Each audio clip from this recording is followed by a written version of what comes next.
présent. C'est à cause de ta présence que ce moment, ce rassemblement a un sens, Seigneur. Tu es présent. Tu es présent. Tu es présent.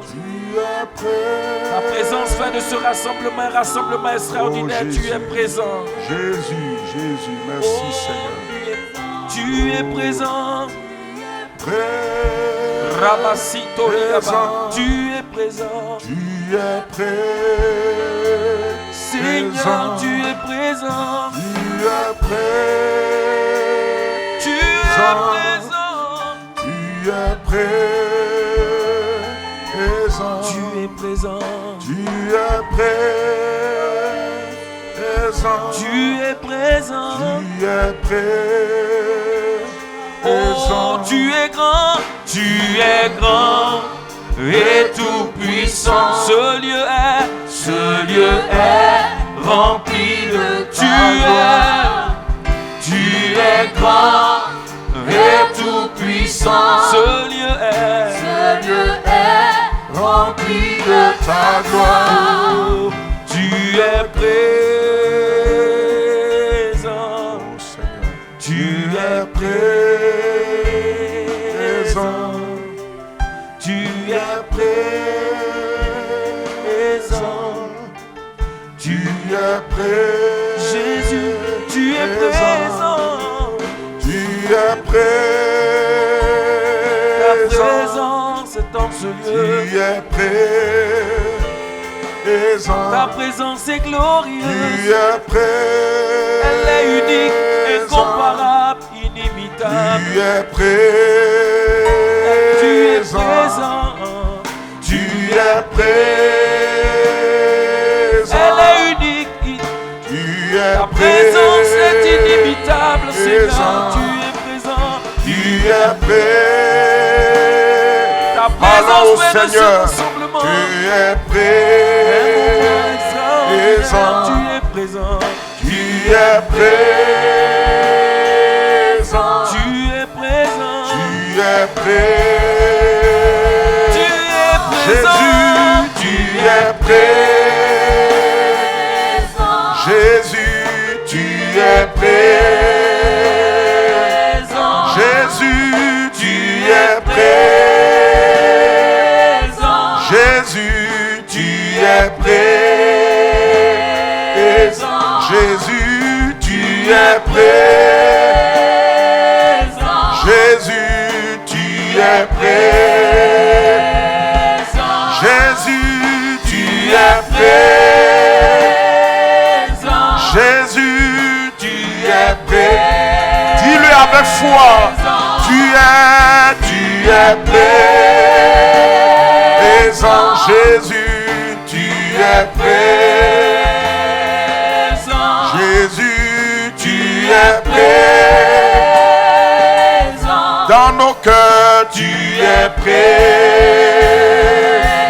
Dans nos vies, tu es présent. Dans nos âmes, tu es présent.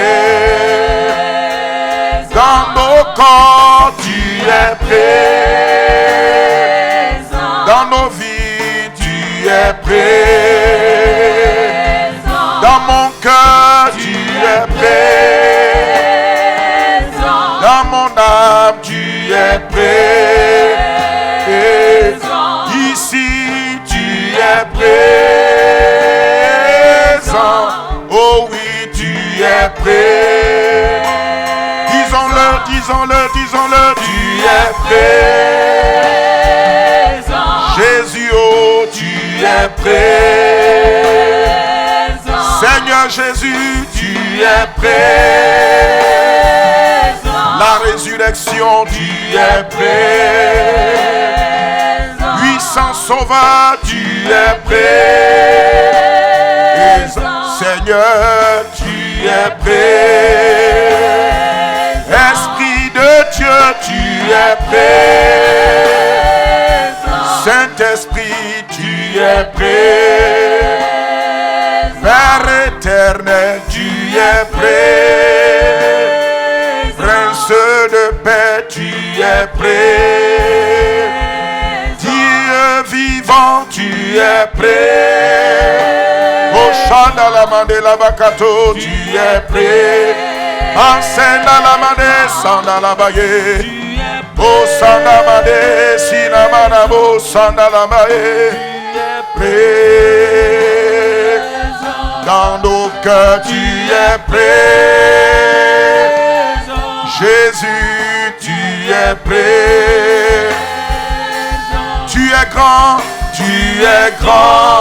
et tout puissant. Nos cœurs sont remplis de ta gloire. Tu es grand et tout puissant. Nos âmes sont remplies de ta gloire. Tu es grand et tout puissant. Ton peuple est rempli de ta gloire. Tu es grand et tout puissant. Nos vies sont remplies de ta gloire. Tu es grand et tout puissant. Nos cœurs sont remplis de ta gloire. Merveilleux Jésus, nous te courons. Seigneur, remplis ce lieu de ta présence. Oui, Seigneur, manifeste-toi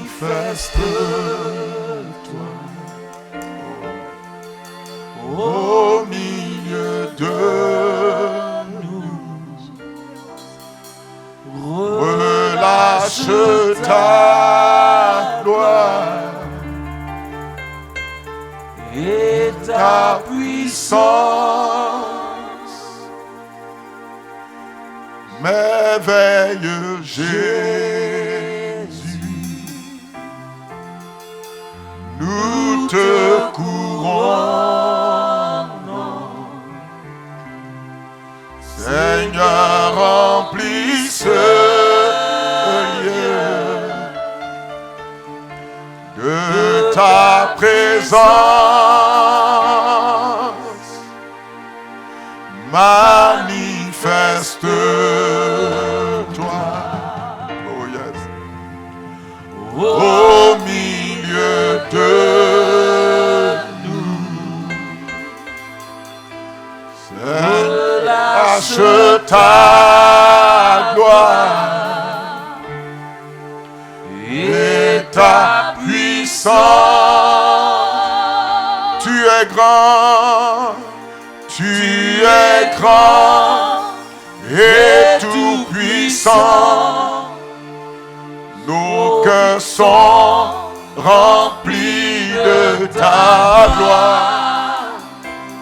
Tu es grand et tout puissant.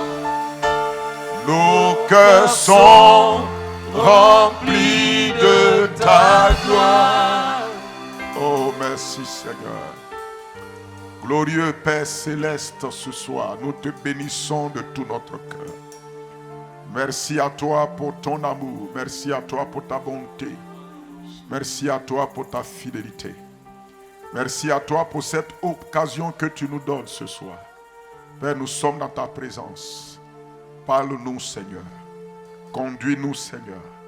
Dirige-nous par ton esprit, afin que ce qui est dans ton cœur se manifeste ce soir. Ce que tu as préparé, ce que tu veux et tu désires, s'exprime dans nos cœurs et dans nos vies ce soir. Glorieux Père, nous demandons que ton Esprit Saint, le glorieux Saint-Esprit, prenne total contrôle et absolu contrôle de ce moment. Saint-Esprit de Dieu, règne encore dans cette partie de ce moment. Règne pour la suite. Glorifie totalement Jésus-Christ. Élève sa présence, élève son nom. Élève son autorité, élève sa parole. manifeste sa présence, car tu es le détenteur de la présence divine. Tu es le dépositaire de la présence de Dieu. Tu es la réalité de sa personne. Tu es la réalité de sa puissance et de sa gloire. Inspire-nous, Saint-Esprit. Relâche ta parole. Parle à notre cœur. Que l'esprit de prière soit manifesté en nous. Pour la gloire de Jésus-Christ ce soir. Père, nous t'avons prié au nom de Jésus. Merci Seigneur. Que tout le monde dise Amen. Amen. Assieds-toi dans la présence du Seigneur. Alléluia.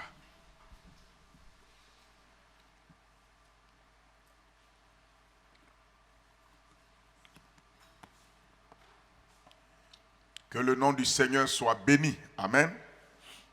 Que sa grâce surabonde sur nous. Au nom précieux de Jésus-Christ. Alléluia. Nous voulons faire encore des pas en avant dans donc, ce trimestre qui nous est donné. Le trimestre donc de le vivre, du vivre et marcher dans la faveur et la grâce et plutôt la sagesse donc divine. Alléluia. Le thème donc de ce trimestre-là est un thème important pour toi, important pour chacun d'entre nous, important pour nous aider à aller donc de l'avant. N'oublions pas que nous sommes dans l'année 2021 qui a été proclamée notre année de quoi? Notre année de croissance dans la sagesse et la faveur donc divine. Amen. Alors nous sommes dans, je peux dire le dernier, pas trimestre, mais on a abordé le dernier quart-temps de donc l'année. C'est là les 4 derniers mois qui nous restent. Mais ce trimestre-là, particulièrement le trimestre de septembre, octobre et donc novembre, a été décrété donc le trimestre de quoi? Du vivre. Vivre dans vivre et marcher. Donc le trimestre du vivre et marcher. Vivre et marcher. Vivre et marcher. Tu dois vivre, vivre et marcher. La vie chrétienne, le christianisme, c'est une vie que Dieu t'a donnée, mais le christianisme, c'est aussi une marche. Alléluia. Ta marche, c'est ta manière dont tu opères, dont tu agis, dont tu parles, dont tu te comportes dans ce monde. C'est ce qu'on appelle la marche. La marche d'une personne, c'est la manière dont il pense, il parle, il agit, il relationne avec les autres. Amen. Ta vie chrétienne, c'est la manière, elle est personnelle pour toi. Je veux dire que ta propre vie personnelle, c'est ce que tu expérimentes personnellement. Mais ta marche, c'est ce que tu présentes un peu aux autres. Tu permets aux autres de voir. C'est dans ta marche que les gens voient la réalité de ton christianisme. C'est dans ta marche qu'on voit vraiment si tu es chrétien. Ce n'est pas juste, ta vie peut être cachée, mais ta marche là, elle doit être publique. Lorsque tu vis dans la marche, dans la faveur divine et dans la sagesse divine, personnellement, tu expérimentes des choses personnelles pour toi à travers la faveur et donc la sagesse de Dieu.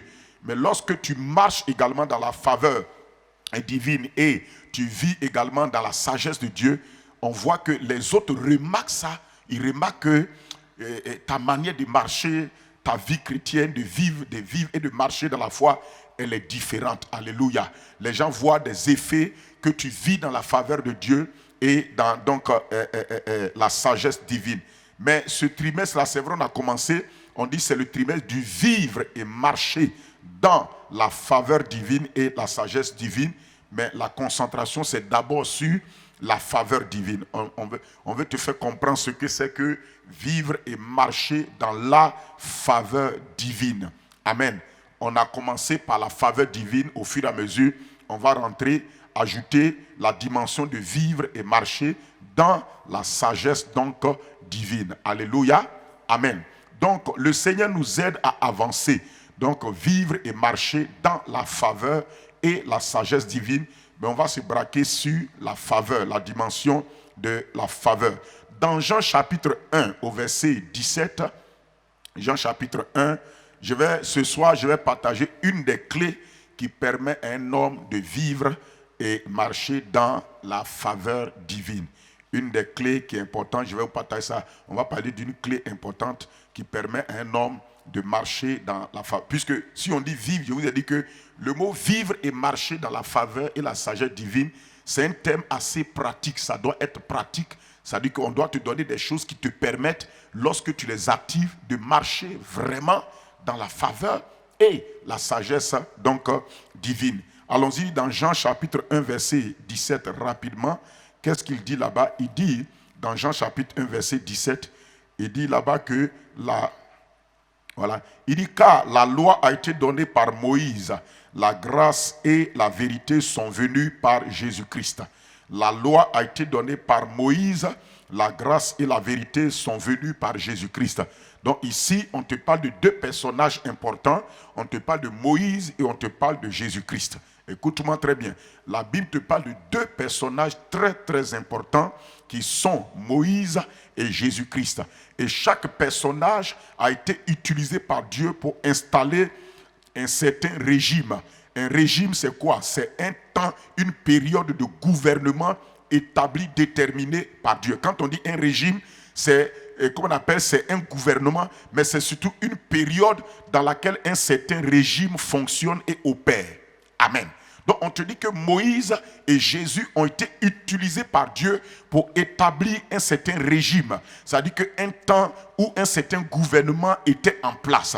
Et on dit qu'avec Moïse, le gouvernement de la loi, la période, le régime de la loi a été établi. Le régime de la loi, cela veut dire Dieu avait établi une période où c'est la loi qui était au pouvoir, au gouvernement sur la vie des hommes. C'est Dieu qui avait établi cela comme ça. Cela veut dire que ceux qui vivaient dans cette période-là vivaient dans la période où c'est la loi qui régnait. Donc quand on dit régime, on parle de règne, de gouvernement établi pendant une certaine période. Donc un régime, c'est un certain gouvernement, un certain règne sous lequel plutôt les hommes avaient été placés par Dieu. Donc la Bible dit que Moïse a été l'instrument que Dieu a utilisé pour placer les hommes sous un régime, un règne qu'on appelle une dispensation, qu'on appelle le régime ou bien le règne de la loi. Et chaque règne a sa méthodologie ou sa manière de fonctionner. Le régime de la loi était un régime où Dieu donnait des commandements aux êtres humains et leur demandait de faire telle ou telle chose. Mais la particularité du régime de la loi, c'est que Dieu ne les aidait pas. Dieu leur demandait d'utiliser leur propre force pour pouvoir accomplir la loi. Mais ce régime-là était là. C'est vrai, il y avait beaucoup de choses qui se sont passées dans ce régime de la loi, mais ce régime-là a montré ses limitations. Pourquoi? Parce que l'homme à qui Dieu a donné ses commandements, les commandements de Dieu sont divins. Les commandements de Dieu viennent du ciel. Les commandements de Dieu sont bons. Ce ne sont pas de mauvais commandements. L'apôtre Paul dit dans Romains 7 que le commandement est saint. Il est bon, il est pur, il est juste. Mais il dit, le problème de la loi, c'est que malgré que le commandement que Dieu a donné aux hommes soit un commandement qui soit bon, mais l'homme à qui on a donné les commandements était faible, incapable de pouvoir réaliser tout ce que Dieu attendait de lui dans ses commandements. C'était la limitation du régime de la loi. La loi est bonne, mais les hommes à qui les commandements ont été donnés, ces hommes-là ne pouvaient pas obéir à ces commandements à cause de la faiblesse de leur chair et à cause de la nature du péché qui dominait leur vie. C'est ce qui fait que le régime de la loi était un régime limité. Un régime qui demandait des choses bonnes aux gens, mais qui en même temps ne les aidait pas à les accomplir. Mais en même temps, l'apôtre Paul nous dit que Dieu a établi le régime de la loi afin de montrer à l'homme que sans l'intervention de Dieu dans sa vie, il ne peut pas faire ce que Dieu attend de lui. Est-ce que vous me suivez? S'il vous plaît, suivez, je vous en prie. Dieu a fait cela pour montrer que le régime de la loi était un régime en même temps où Dieu voulait montrer à l'homme que sans lui, Dieu, l'homme est incapable d'atteindre Dieu. Sans lui, Dieu, l'homme ne pourra jamais l'atteindre. Malgré ses efforts, malgré tout ce qu'il va faire, il ne pourra jamais satisfaire les exigences de Dieu comme il faut. Alors, comme le régime de la loi a montré ses limitations et ses faiblesses, c'est à cause de cela que maintenant, Dieu va envoyer une deuxième personne du nom de Jésus-Christ. Jésus-Christ, le Fils de Dieu, le Fils de sa parole. la parole de Dieu faite chair. Jésus, le Fils de Dieu, va venir sur la terre comme le Sauveur. Pourquoi comme le Sauveur? Tu comprends maintenant pourquoi Jésus est venu comme le Sauveur? Tu comprends, non? À partir de ce que j'ai dit, tu comprends pourquoi Jésus est venu comme le Sauveur. Jésus va venir comme le Sauveur parce que les hommes étaient face à l'incapacité de pouvoir appliquer ce que Dieu attendait d'eux. Ils ne pouvaient pas obéir à Dieu. Pourquoi? À cause de la faiblesse de leur chair et à cause de la nature du péché et à cause de ce que Satan les dominait, ils ne pouvaient pas obéir à ce que Dieu attendait d'eux. Donc en ce moment-là, ils avaient besoin de quelqu'un qui va venir comme un sauveur pour les libérer de ce qui les empêchait de se connecter à Dieu. Et en même temps, ce sauveur va leur donner la possibilité de pouvoir satisfaire ce que Dieu attend. C'est la raison pour laquelle Jésus est venu comme sauveur. D'abord pour te libérer de ceux dont tu ne pouvais pas te dégager. Et deuxièmement, pour te donner la capacité, même après t'avoir dégagé de ce qui t'empêchait là, de te donner la possibilité de réjouir Dieu et de satisfaire Dieu. Écoutez-moi, Jésus n'est pas juste un sauveur qui te délivre de tes ennemis, mais il est le sauveur et en même temps, après t'avoir délivré, qui t'aide à vivre comme Dieu veut. Cette partie-là, tu ne vois pas ça. Beaucoup dans votre tête, Jésus sauveur là, il n'a qu'à vous délivrer du pouvoir du péché. Mais maintenant, il t'a délivré du pouvoir du péché. Maintenant, quand il s'agit de satisfaire ce que Dieu attend de toi, qui est le sauveur qui va t'aider? Cette deuxième partie-là, tu ne vois pas ça trop. C'est à cause de ça que les gens pensent que si le Seigneur les délivre du pouvoir du péché, c'est-à-dire que si le Seigneur te délivre, écoute-moi, beaucoup de gens pensent que si le Seigneur le délivre d'un péché qui les fatigue, automatiquement, ils pensent qu'automatiquement, il pourra en même temps faire ce que Dieu veut. Non. Ça demande le sauveur pour te délivrer du péché qui te fatigue, mais ça demande en même temps le même sauveur pour t'aider à satisfaire ce que Dieu attend de toi.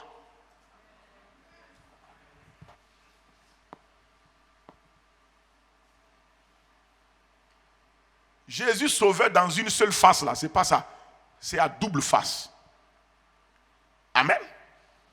Donc tu comprends la raison pour laquelle Jésus... Donc Dieu va susciter une deuxième personne. Et cette deuxième personne, on dit c'est qui? C'est Jésus le Christ. Jésus le choix de Dieu. Jésus loin de Dieu. Jésus le Messie. C'est lui qui va venir. Et on dit Jésus va venir, mais lui il vient avec un autre régime. Différent du régime avec lequel Moïse est venu. C'est le régime de quoi? Le régime de Jésus, c'est le régime de la grâce et de la vérité. Le mot vérité signifie la réalité des choses. Le mot vérité signifie ce régime-là nous fait rentrer dans l'exacte représentation des choses. Le régime de la grâce est particulier parce qu'il te fait sortir de l'ombre et il te fait entrer dans la réalité. C'est pourquoi dans le régime de la grâce, Dieu n'est plus dans l'ombre pour toi.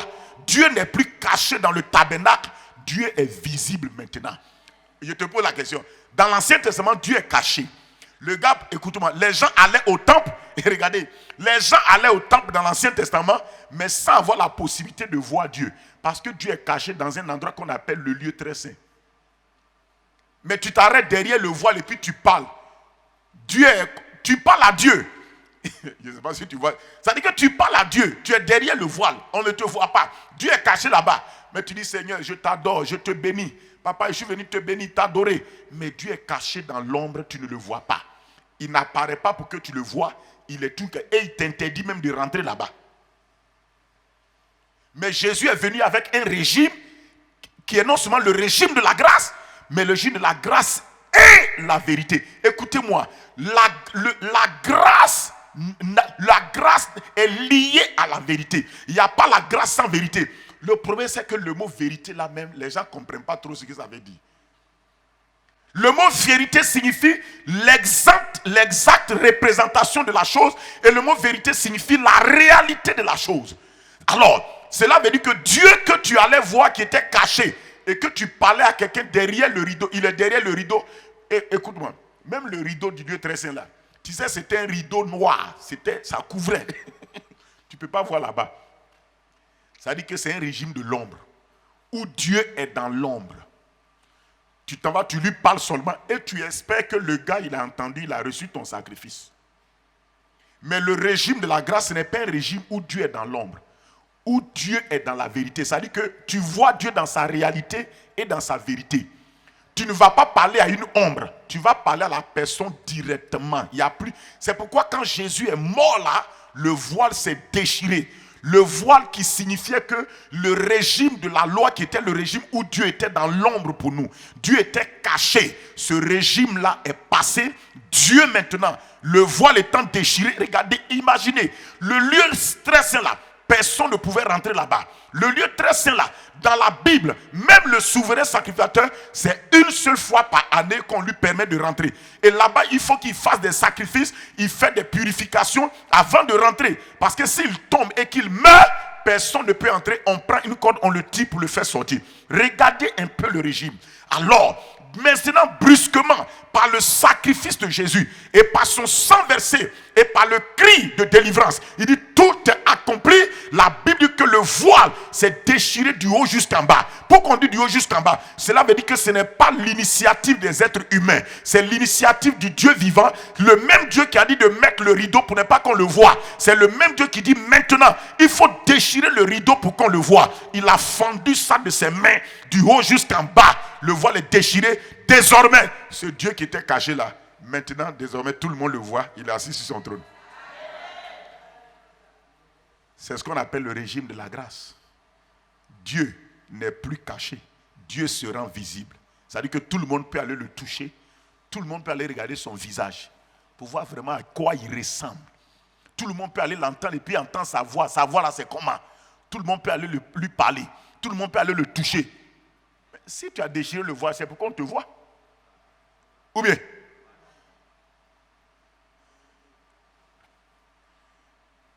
Mais est-ce que ce privilège, on l'exploite?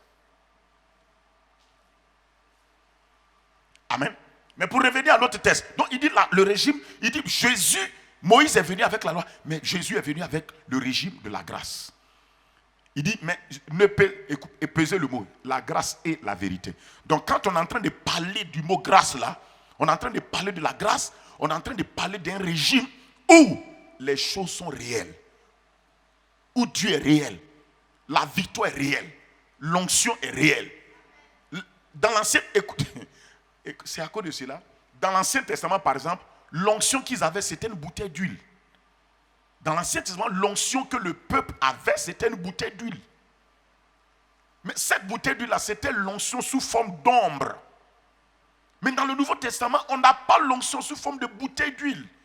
On a l'onction sous forme de la personne même du Saint-Esprit qui est l'onction de Dieu.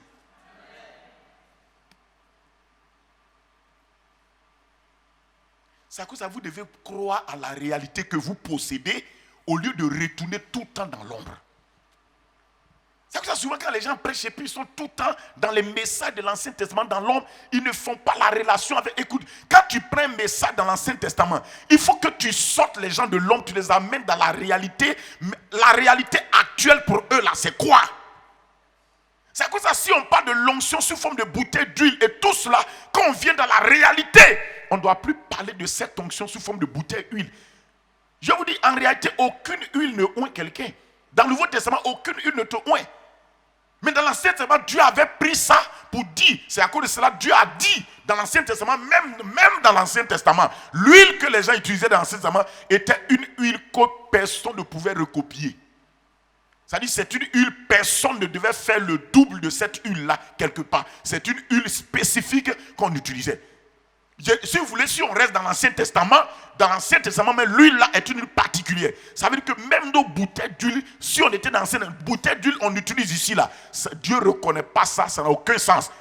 L'huile qu'il avait dit à Aaron, à Moïse de fabriquer, avait des mesures et des choses spécifiques qui étaient à l'intérieur. Et il a dit, on ne doit pas recopier ça. Et quiconque fait ça, il sera mis à mort.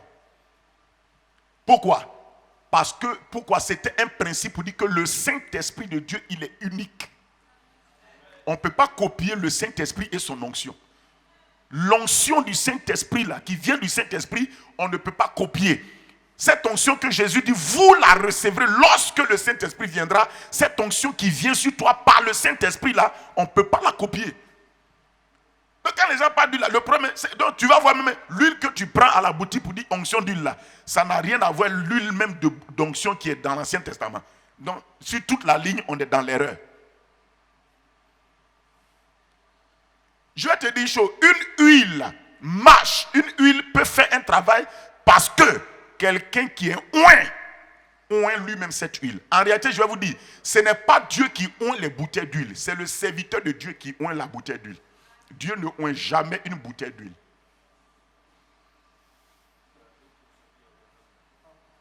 C'est le serviteur de Dieu qui... Une huile est ointe parce qu'un serviteur de Dieu qui a l'onction décide de oindre ça. Il décide de parler dessus et de proclamer.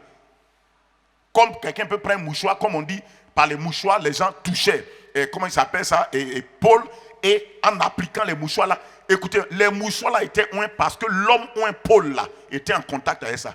Sinon, Dieu ne met pas son onction dans le mouchoir. Dieu ne met pas son onction dans l'huile. Dieu met son onction dans ses enfants.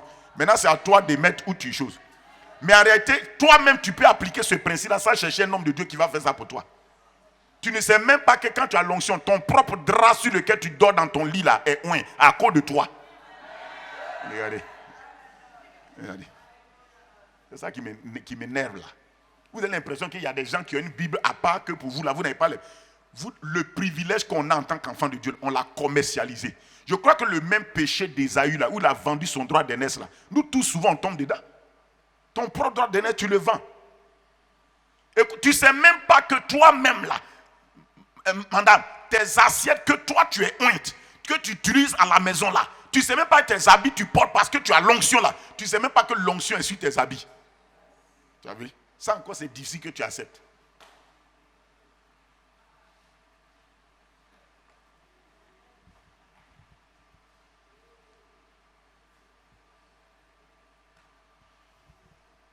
Le vêtement, tu sais pourquoi la femme a dit si je peux toucher le bord de son vêtement, il serait guéri. C'est parce que Jésus était oint, donc son vêtement était contaminé par son onction.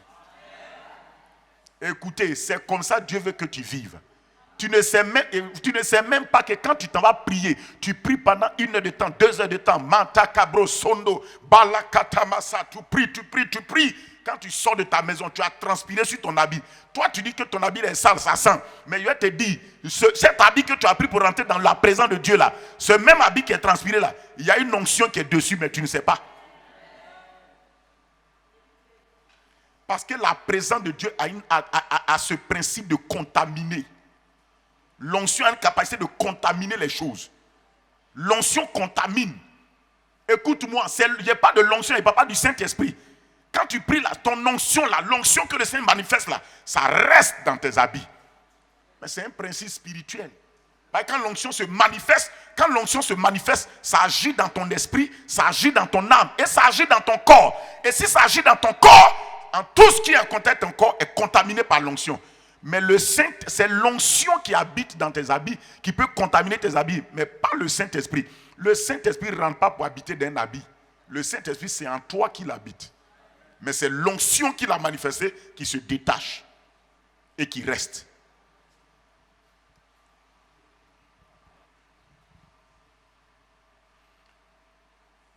Donc tu n'as pas besoin de chercher forcément un mouchoir pour garder ça comme cet habit-là dont j'ai plus lavé par l'onction dessus. C'est toi-même qui as fait que ça est dessus. Donc pourquoi tu te fatigues? Je veux que vous puissiez comprendre le christianisme là. Ce que Dieu met en toi là, toi-même là, c'est plus important. Est-ce que vous avez compris ce qu'il a dit? Donc je vous le répète, aucune huile ne oint quelqu'un. C'est quelqu'un qui est oint. Aucune huile n'a l'onction. C'est celui qui est oint là, qui oint. Dieu ne se l'est pas venu oindre une huile. Dieu préfère te oindre, toi. Jésus a dit, vous mes disciples, c'est vous qui recevrez la puissance quand le Saint-Esprit va venir. Dieu met son onction sur son enfant et c'est son enfant qui opère avec cette onction. Maintenant, tu opères ton onction. Opérer veut dire quoi? Là où tu veux manifester l'onction, là, tu amènes ça là-bas. Dieu, papa, Dieu t'a donné. Que Dieu nous aide à comprendre. Bon. Il n'y a pas de problème. Naturellement, je n'ai pas de choses. on va casser plein de choses dans la tête des gens. Là. Moi, je n'ai aucun problème pour ça. Ce que tu dis là, c'est biblique. Ou bien, c'est biblique. Pourquoi il dit ça? Parce que si on ne fait pas attention, les gens vont s'attacher à leur mouchoir. Il y a des gens, mouchoirs qu'ils ont eu quelque part là. Ce mouchoir est spécial. Donc chaque fois ils vont prêcher. Ça dit que tu ne sais même pas que c'est une idolâtrie de mouchoir que tu es en train de faire. Et le Saint-Esprit qui est en toi-même là. Et le danger, ce qui est grave, c'est que les gens n'ont plus une vie de prière. Ils comptent sur le mouchoir. Un jour, j'étais avec quelqu'un, il dit que sa bouteille d'huile là, quand il s'en va à un rendez-vous, il voit que les gens là, ils sont bizarres là. Il regarde dans ce s'il n'a pas la bouteille d'huile, il dit, la peur, il dit, mais quand la bouteille d'huile, il a une peur. Quand il voit sa bouteille d'huile, alors il s'en va. Il met un peu sur lui, il dit, au nom de Jésus, c'est quoi ça? Tu fais quoi avec la 4-4 de Dieu? Celui qui est en toi. 1 Jean 4-4. Celui qui est en toi, c'est lui qui est plus grand. Celui qui est en toi là, c'est lui qui est plus grand. La bouteille là hors de toi. Celui qui est en toi, le plus important, c'est ce qui est hors de toi. Celui qui est en toi. On n'a pas dit cette chose qui est celui, la personne qui est en toi. Il est plus grand que celui qui est au dehors. On te montre ce qui est grand dans ta vie. C'est la personne de Jésus. C'est lui qui est plus grand. C'est le Saint-Esprit en toi qui est plus grand. Et c'est lui. On est en train de te dire qui fait peur en réalité à Satan dans ta vie. C'est celui qui est en toi.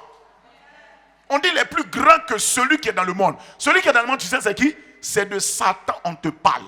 Le prince de ce monde, le destructeur des vies. On te dit celui qui est en toi. Même petit enfant là, en Christ là. C'est lui qui est en toi. Petit enfant qui ne connaît pas trop de choses en Jésus. Il ne connaît pas beaucoup. Mais en tout cas, il est né de Dieu. Il a la vie de Dieu. Et Christ est en lui. Il dit ce petit enfant là, il est plus grand. Celui qui est en lui là est plus grand que celui qui est dans le monde.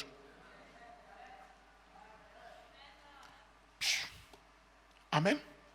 Donc la faveur divine, écoute-moi. La grâce, c'est le régime de la réalité. Donc c'est Jésus qui a envoyé ce régime-là. Alors donc nous, on n'est plus sous la loi. Vous n'êtes plus sous le régime de... Laissez le régime de la loi, c'est plus votre régime. Le régime de la loi n'est plus votre régime. Vous n'êtes pas redevable à Moïse. Nous sommes redevables à Jésus-Christ. Écoutez, le sacrifice de Moïse, là, ce n'est pas ça qui nous intéresse. Tu vois, ça te fait peur. Quand je dis ça là, il y a des gens qui pensent que le sacrifice de Moïse ne nous intéresse pas. Je te pose la question. Le sacrifice de Moïse, c'est quoi? C'est l'agneau animal qui a été sacrifié. Ça ne nous intéresse pas. Quand on prend là-bas, quand on presse sur ce sacrifice-là, c'est pour expliquer d'où est venue la Pâque. Mais on ne reste pas dans l'ombre. Quand on a parlé du sacrifice de Moïse, si on ne termine pas par le sacrifice de Jésus, on est dans l'erreur. Le sacrifice écoutez, le christianisme n'est pas établi par le sacrifice de Moïse. Le judaïsme, la loi, est établi par le sacrifice de Moïse. Moïse a envoyé son régime et son régime a été basé sur un sacrifice. Le sacrifice d'un agneau animal. Il dit on prendra un agneau, un animal d'un an et on le sacrifiera. Le sacrifice de Moïse, plutôt le régime de Moïse a été établi par un sacrifice. Jésus aussi arrive. Il va établir son régime avec un sacrifice. Et le sacrifice de Jésus est plus terrible et puissant que le sacrifice de Moïse. Mais Dieu a pris le sacrifice de Moïse pour te montrer ce que le sacrifice de Jésus va accomplir dans ta vie. Le sacrifice de Moïse a délivré, écoute-moi, Israël de la puissance de Pharaon. Mais le sacrifice de Jésus nous délivre de la puissance des ténèbres. Les ténèbres. Dieu t'a montré que ce qu'il a fait à Pharaon. Pharaon représentait quoi? La grande puissance de l'époque. Dieu te montre que le sacrifice de Jésus va te libérer aussi de la grande puissance qui fatigue le monde, qui est la puissance de Satan. Cette puissance sous laquelle on dit le monde entier gît. Le monde entier gît sous la puissance du malin. Le sacrifice de Jésus va nous libérer de la puissance du malin. Le sacrifice de Jésus n'a rien à voir pour Moïse. Nous, on n'est pas redevable au sacrifice de Moïse. On est redevable au sacrifice de Jésus-Christ. Le sacrifice de Moïse, c'est un animal, on prend. Mais le sacrifice de la grâce, là, ce n'est pas un animal. C'est une personne, le Fils de Dieu. La parole de Dieu faite chair. C'est lui qui va mourir. Il va mourir avec le sang précieux, le sang parfait, le sang éternel, le sang pur, le sang qui n'a pas de tache ni de péché, le sang qui n'a pas de maladie, le sang qui n'a aucune malédiction, le sang qui n'a aucune pauvreté à l'intérieur, le sang qui n'a aucune faiblesse. C'est ce sang-là qu'il va verser pour nous. C'est à cause de ça qu'on prend la Sainte Seine là, nous sommes en train de boire un sang sans maladie, un sang sans malédiction, un sang sans pauvreté. C'est à cause de ça le sakandou la kabara, le sang de Jésus nous libère de la pauvreté parce que c'est un sang qui n'a pas de pauvreté à l'intérieur. Le sang de Jésus nous libère de la malédiction parce que c'est un sang qui n'a pas de malédiction. Le sang de Jésus nous libère de la maladie, c'est un sang qui n'est pas malade. C'est un sang pur. C'est un sang pur. Écoutez, je vais vous dire une chose. Tout ce qui s'est passé à la croix, dans le tombeau, à la résurrection, dans l'ascension de Jésus, tout cela n'aurait jamais eu de valeur si le sang n'était pas versé.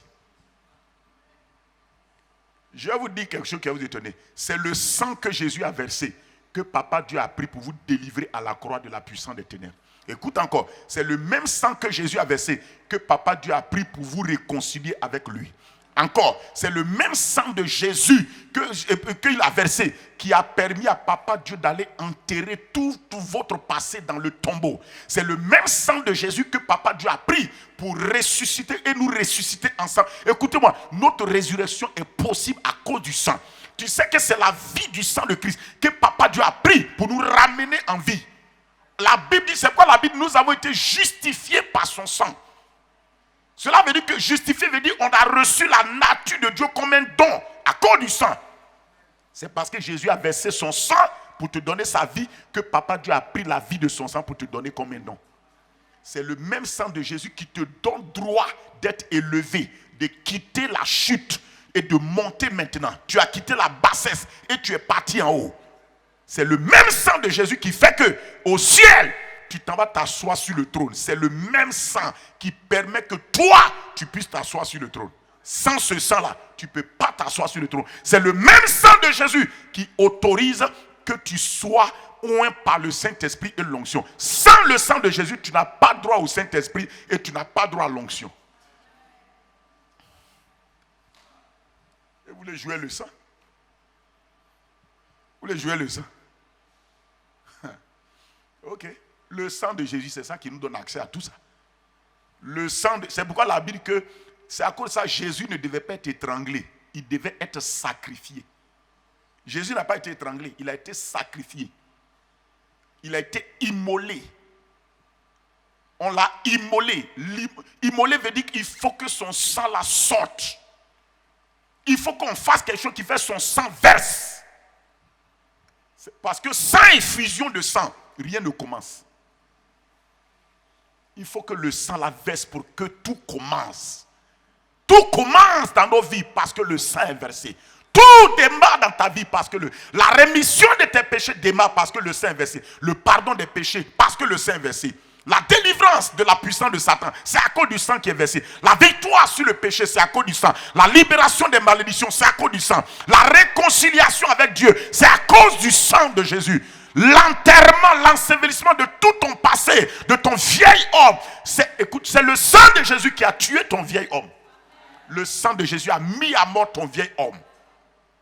Et le sang de Jésus a donné droit à Papa Dieu d'enterrer tout ton passé. Le sang de Jésus donne droit à Papa Dieu de te faire sortir du tombeau, mais cette fois-ci en nouveauté de vie, avec une vie nouvelle. Ça veut dire que ton ancienne vie a disparu. On t'a donné une vie nouvelle. C'est à cause de ça, l'apôtre Paul dit que si quelqu'un est en Christ, c'est à cause de la résurrection, c'est à cause de c'est à cause de la croix et de la résurrection que Paul dit si quelqu'un est en Christ. C'est à cause de ce qui s'est passé à la croix et à la résurrection. Il dit si quelqu'un est en Christ, il est une nouvelle créature. Il est une espèce nouvelle qui n'a jamais existé auparavant, qui était là. Pourquoi il dit une espèce nouvelle? Parce que l'ancienne espèce qu'on appelle le vieil homme a été crucifié, il a été enseveli et maintenant ça veut dire que tu n'existes plus, mais il fallait que Dieu te donne une autre existence.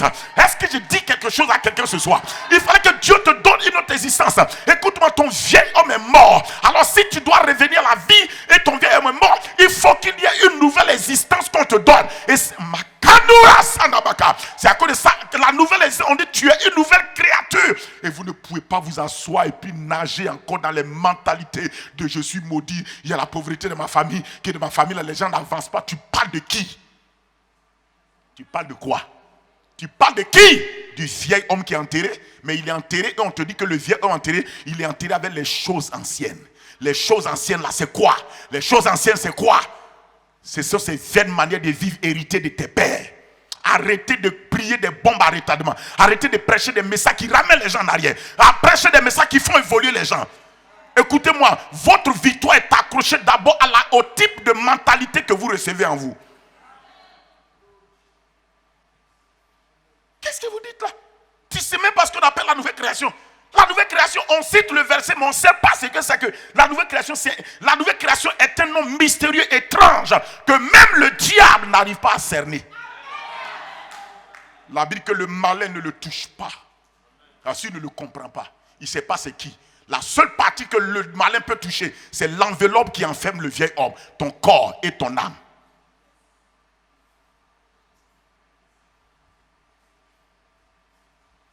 C'est ton corps et ton âme que le diable attaque. La nouvelle création, cet homme né de nouveau, cet homme qui vient d'apparaître, cet homme qui ne connaît même pas la vie de ton vieil homme.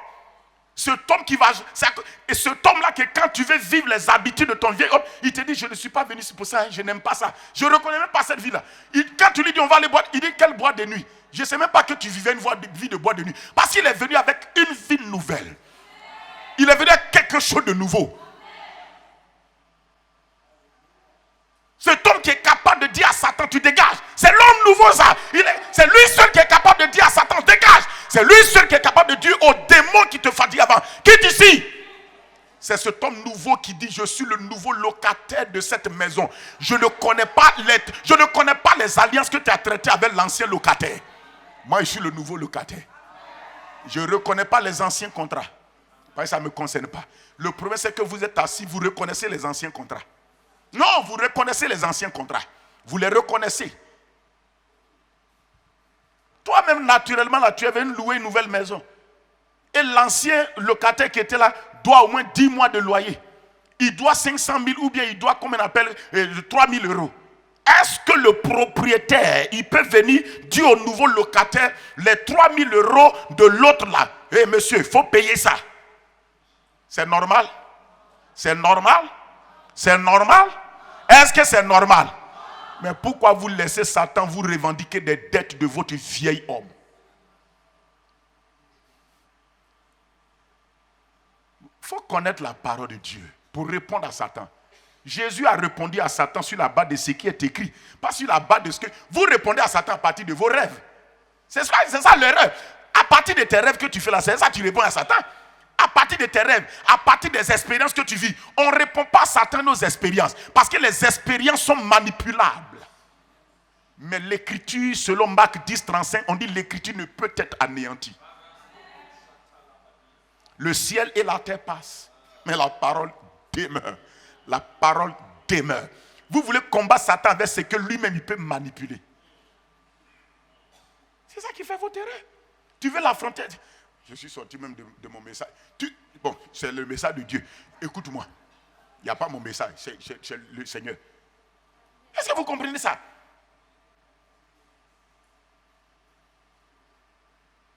Tu veux répondre? Il dit, il est écrit. Non, réponds avec chose. Il vient te réclamer quelque chose. Écoutez-moi. De même qu'il ne peut pas, un propriétaire ne peut pas venir te réclamer des choses que l'ancien locataire a contracté comme dette. Les arriérés de loyer de l'ancien locataire, on ne peut pas venir réclamer ça au nouveau locataire de la maison. Il a le droit de dire, je ne les reconnais pas. Je n'ai pas signé d'alliance avec toi. Tu vas chez la personne qui a joué. En réalité, vous devez toujours ramener Satan dans le tombeau de Jésus. Dans le tombeau. Vous dites, retourne dans le tombeau. Pas là-bas. Là, le vieil homme là. C'est pourquoi il y a des messages. Il ne faut pas que ça t'émousse. On te dit, oui, tu as fait telle chose dans ton passé. C'est à cause de cela, tant. Oui, l'ennemi peut se lever à cause de certaines choses dans ton passé pour venir t'attaquer dans ton présent. Mais il faut connaître ton présent avant de repousser ton passé. Il faut savoir que ton présent, c'est une nouvelle créature. Ce vieil homme, écoutez, je vous dis quelque chose. L'homme ancien, c'est pas les gens, le vieil. L'homme ancien qui allait contracter le marabout. Même si on dit tu allais faire maraboutage, je suis en train de te libérer. Tu as visité près de 50 marabouts, tu as fait de ces sacrifices. Oui, je l'ai fait parce que c'est le vieil homme qui est là-bas qui l'a fait. L'homme ancien que j'étais, c'est lui qui l'a fait. Mais cette nouvelle créature, cet homme qui vient d'arriver, il ne connaît même pas ce que l'autre a fait. Je veux vous dire que si vous connaissez la parole, vous saurez répondre. On n'a pas à lutter contre la chair et le sang. Oui, on a à lutter contre des esprits qui se lèvent contre nous en utilisant des choses passées dans notre vie. Il n'y a pas de problème. Mais tu dois connaître ton présent et lui donner sa réponse. Lui donner sa réponse. Lui donner sa réponse. Lui donner sa réponse. Mais vous voulez répondre à Satan et ce que vous expérimentez. Parce que tu as fait tel rêve, tu penses que tu n'es plus une nouvelle créature, que Satan a le droit de te créer des problèmes. Il n'a pas ce droit. Il n'a pas ce droit. Il n'a pas ce droit de te créer problème. N'affrontez pas Satan avec ce que vous vivez. Affrontez-le avec ce qui est écrit. Qu'est-ce que Jésus a dit? Je suis une nouvelle créature.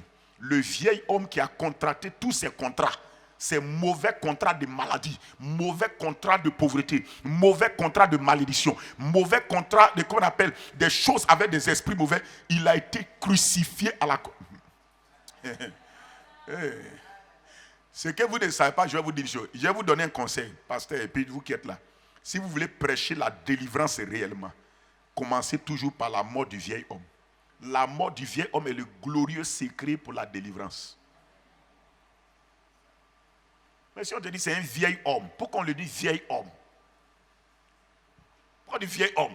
Ça dit que c'est l'homme qui était là avant que le nouvel homme n'arrive. Toutes les malédictions qui sont venues sur toi sont venues à cause de ce vieil homme. C'est à cause de ça que Dieu n'est pas venu couper les branches. Il allait attraper la personne qui a amené les malédictions là. La personne qui allait être amie à Satan là. C'est lui-même que Dieu a tué. Bon.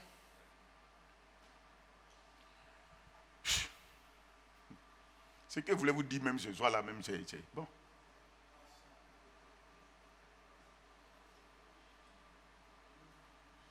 Donc arrêtez de vivre une vie de médiocrité et de faire comme si vous êtes misérable. Il n'y a pas de misère dans votre vie. Il n'y a pas de misère dans votre vie. La nouvelle création là, elle est dangereuse. Elle est dangereuse. C'est à cause de ça Satan ne veut pas que tu te connaisses et que tu te comprennes. Et tu saches en réalité tu es qui. Il ne veut pas que tu saches ça. Parce que si tu sais ça, tu vas commencer à prendre position sur tes droits. Tu vas commencer à te positionner. C'est pourquoi Jésus a dit, si vous connaîtrez, Jésus a dit, vous connaîtrez la vérité, elle vous rendra libre. Et je suis en train de te montrer comment on se tient sur la vérité pour dire non au diable. Écoutez-moi, c'est cette nouvelle création-là qui a le droit de dire aux démons de partir. Sinon, Satan, les démons ne peuvent pas t'obéir. Un païen ne peut pas chasser un démon. Il n'a pas l'autorité du nom de Jésus. Il n'a pas la vie de Christ. Donc, il n'a pas la possibilité de dire à un démon de partir. C'est ce que les fils de Séva ont voulu faire. Ils ont dit, bon, Paul, on le connaît. Il est né de Dieu, il a la nature de Dieu. Et donc, il a le droit de prendre l'autorité de Jésus. Il est une nouvelle créature. Quand on dit on le connaît, on sait c'est qui. Deuxièmement, on connaît aussi Jésus. Il dit, mais vous, qui êtes-vous? Qui êtes-vous? Dites votre identité. Ils ne savent pas ce qu'ils vont dire. Au nom de Jésus que Paul prêche. Ils ont pensé que c'est une affaire de formule. La chasse des démons n'est pas une affaire de formule. C'est une affaire de révélation de qui tu es. de la nature qui est en toi maintenant, de ta position surnaturelle et de l'autorité que tu détiens par cette position. Deuxièmement, et de l'onction qui investit sur toi à cause de cette position. C'est cette révélation qui fait que tu parles. Ce n'est pas une affaire d'une formule. Arrêtez d'utiliser le nom de Jésus comme une formule. Beaucoup de chrétiens, ça ne m'a pas vous utiliser le nom comme une formule. Écoutez, je vais vous dire une chose. Quand on dit à la mention du nom de Jésus, je n'ai pas le temps de t'expliquer l'expression à la mention du nom de Jésus. Le mot mention n'est pas une formule. Hein. Le mot mention, quand on dit à la mention du nom de Jésus, ce n'est pas une formule. Ce n'est pas une formule. Ça ne veut pas dire, il faut dire Jésus. Et puis, ça c'est. Non, ce n'est pas comme ça. Le mot mention veut dire quelqu'un qui connaît la chose qu'il utilise. Il sait ce que ça représente. C'est à cause de ça qu'il mentionne ça. Quand l'apôtre Paul dit, je fais mention de vous dans mes prières, c'est parce que je vous connais. Si tu veux, il faut lire. Quand tu lis les passages là, il dit, avant de dire, je fais mention de vous, il dit, ayant appris votre foi au Seigneur Jésus et votre amour pour tous les saints et connaissant comment est-ce que vous marchez, il dit, je ne cesse de faire. Ça, il connaît les gens là, c'est à cause de ça il les mentionne devant Dieu. Il a des informations. Tu ne peux pas mentionner une chose dont tu n'as pas les informations. Ce n'est pas une formule. Et ils ont voulu prendre le nom comme une formule. Ça n'a pas marché. Les démons l'ont dit. Dans leur formule, il y avait Jésus dedans. Au nom de Jésus que Paul prêche. Il y a un nom de Jésus, non? Donc vous pensez que le nom de Jésus, là, si tu prononces comme ça, automatiquement, ça va faire quelque chose. Il y a des gens qui ont dit le nom de Jésus, les démons les ont attrapés fouettés. Donc fais attention. Ce n'est pas la formule. C'est la révélation que tu as du nom. Tu sais pourquoi tu mentionnes ce nom? Parce que tu sais quelque chose dans ce nom. Tu sais quelque chose sur ce nom. Ou bien, toi, si tu connais un commissaire quelque part, et puis on t'a attrapé, et puis quelque chose, ou bien les gens sont en train de te fatiguer, et puis tu mentionnes le nom du commissaire. Mais si tu mentionnes son nom, le policier va dire certainement, tu connais bien le titre, c'est à cause de ça tu mentionnes son nom. Ou bien. Et grave, si tu l'appelles et puis tu commences à parler, tu composes son numéro, tant, le gars va dire, attention. Il voit que tu mentionnes quelqu'un, on dirait que tu connais bien. Il fait attention.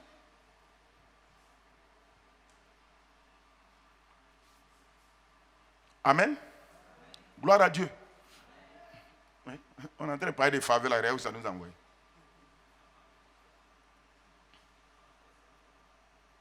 Tu vas élever la voix d'abord. Tu vas remercier le Seigneur. Parce qu'il a fait de toi une nouvelle créature vraiment. Tu vas bénir le Seigneur Jésus de ce que par son sacrifice, ton vieil homme est mort. Ce vieil homme qui vivait la vie du péché est mort. Ce vieil homme qui était sous la malédiction, il est mort. Ce vieil homme qui était esclave de Satan et des démons, il est mort. Ce vieil homme qui était sujet à la maladie, il est mort.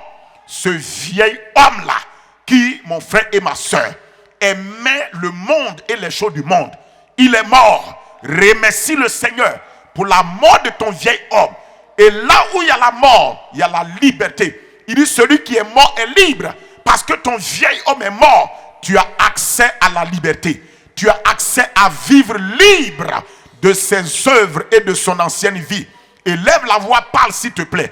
Dis, Père Céleste, je te remercie parce qu'à la croix du Calvaire, par le sang de Jésus qui est versé, mon vieil homme a été mis à mort. Tu as détruit mon vieil homme à la croix. Tu l'as crucifié.